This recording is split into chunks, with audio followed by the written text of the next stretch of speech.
Salut tout le monde, c'est Apo86, bienvenue dans cette nouvelle critique à chaud consacrée à un film que j'ai pris plaisir à revoir hier, sorti en 1994, réalisé par Richard Donner. Richard Donner sur lequel je reviendrai sur un de ses films pour Halloween. Je ne vous en dis pas plus, si vous voulez savoir lequel, je vous invite à aller sur mon Twitter, je vais vous donner quelques indices concernant ce film.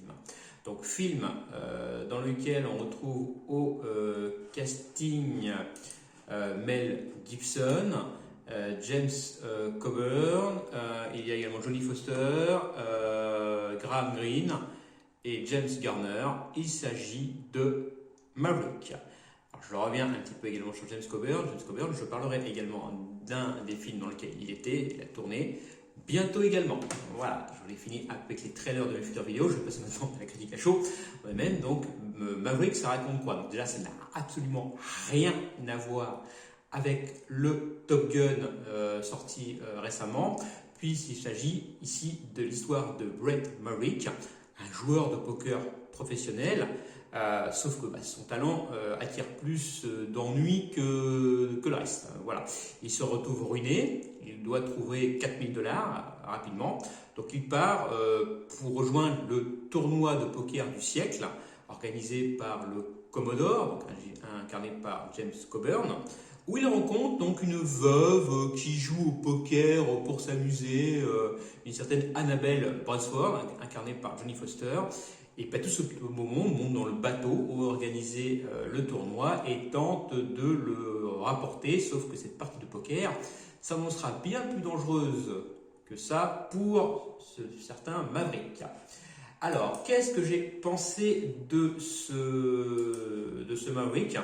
Eh bien que c'est un très bon film, un très bon film, dans lequel Richard Donner donc s'amuse simplement avec les codes du western, parce que c'est un western, c'est sans être un western, puisque ça se passe plus ou moins à la fin du siècle, donc à la fin de l'âge d'or du Far West.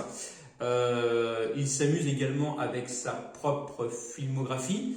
On voit notamment donc une scène avec Mel Gibson qui prononce cette fameuse phrase qu'il a rendue célèbre dans L'Arme Fatale: « Je suis trop vieux pour ces conneries ». Il s'amuse également avec les clichés du Far West, avec les Indiens, les choses comme ça, voilà. Donc des genres de clichés en fait qui sont assez marrants. Et je compare un peu Maverick à une BD de Lucky Luke, puisqu'on peut retrouver ces clichés un peu dans les Lucky Luke, ça fait rigoler simplement. Et je fais moi un parallèle à ce film un petit peu, c'est très cartoonesque, un petit peu avec Mort ou Vif, le film de Sam Raimi. Donc pareil, donc je vous parlais bientôt également. Voilà, je fais un peu de trailer, un peu de promo pour ma chaîne, je sais, mais bon, c'est un hasard. Voilà, donc c'est un très bon film pour moi, un très bon divertissement, ce Maverick. Un petit peu mal aimé, malheureusement, ce film, je ne sais pas pourquoi.